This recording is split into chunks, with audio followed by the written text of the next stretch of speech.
ne porte ta ka ta mo abu ko ko abinya namu ko ma dia la ko namu sin se dia ba ya sigatola wallahi wala ni ne luno so ma luno ni ji ya no sigatola lo mi ka den ma fara mo ni ni no ne lo mi ka namu siri be ni na ka na ma sigatola mais ni ke ne togoche ngo tsele ro ka tane fuso ta fe ne ka tuko ne ka soko tanga le apitanga ni ke ne mo ga to ho sigatola tselwa le de se me duro ko ko ne ya shi aiwa kala me no ko ka ke ko na sigatola ke de so ko na mo ka mo hole ka mo ngi ko ne ko le ka ni jaga dai sigatola wese ya no fago e feni ke ni bo mu musiri mo fo ni jaga dai ay ta abi mo fo ta ni na dia ma la ya ke aya ke akura na ma ke afanya ka ere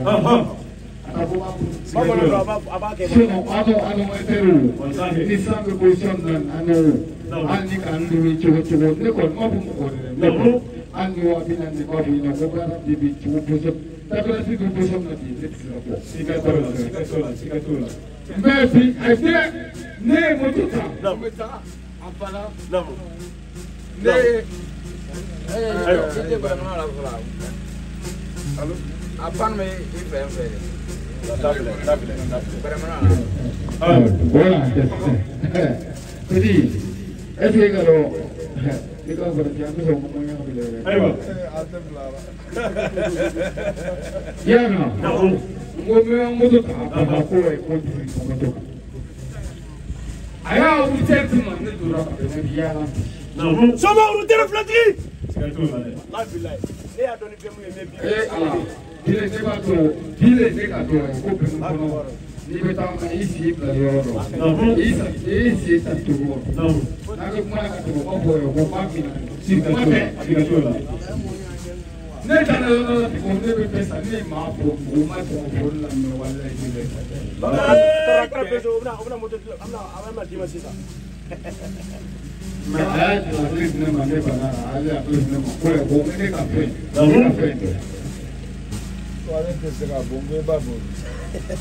La filosofa. Devi giocare lì. Ma poco se va no. Ma alhamdulillah alayya bagara utenwa. Oye. Alsinna ajane sinne utenwa. Wala sigatola. Ya no. Ma emi che ne bal musei. Ne bal musei ti vedo siamo a dongo tu da no. Da giù kana no. Ma mi stava andando a parlare un po' per vedere come. Voilà. Avec à comprendre. Merci. Les belles mentions de ce qu'on a dit. Non. Kaojin Grossa. Non. Ne Kaojin Grossa Nadama. Non. Kaojin Grossa Nadima. Non. Alors, Grossa. Et pour la sino. Kaojin Grossa. Ngo Ntatara. Mais il a punya bara. Noi kan fadu ina. Kan fadu an fa fla. An fa kan fadu an fa pangelo ina. Kan fadu dia na che na muso na manima. Manu mama kobla. Jija. Ta moto yiri. Sigatula. Fawula. Lahi. No kele ni foya. Namu. Ai foya tawa. Mas ko ko kele ni ko. Woni aso ana na fi ko ro na fawula. Ah, ne a fasalu na wo ne ba buru ale bin ne ba buru wo ba ko namu o ko akato akawala namu duru na ka ne ko bara ne ka ni sita namu ne ko mo si bela shi namu ai si na ko shi ko go ya do o ko be ko namu me apare bin bin buru wala ibne an mater wallahi al korgo an ma ke to ko korgo kana apare ni ni fe kata korgo ko te sinye ne ma ajili ma na tabara ke me na wo bara ke ka wasare yi ko so be ko ko ne mo ko ya na de ka ko woni wallahi ne ti san fɛn min wallahi ko n'i y'a sɔrɔ ne ba nu cɛ fa ma kɛ ne Yakis a fɔ sɔmɔ ka wali ye o ayi a ka bonya ye bonya fɔlen mais bonya min kɛra ni o tɛ dɛ ni tali bɛ a fɔ wali ma fɔ ko ye kiki jeliba o ko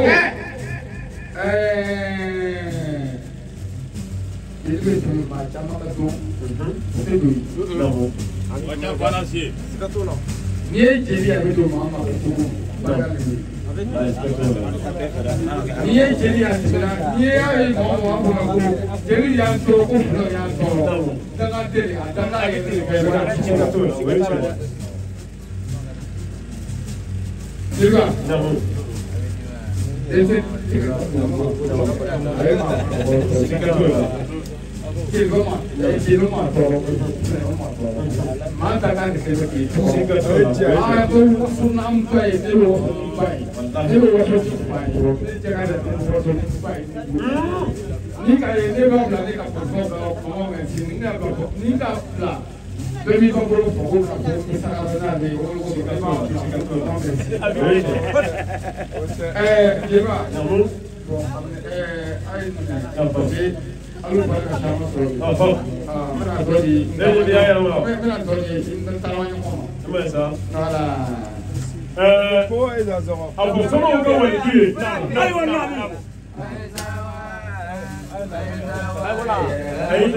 ayi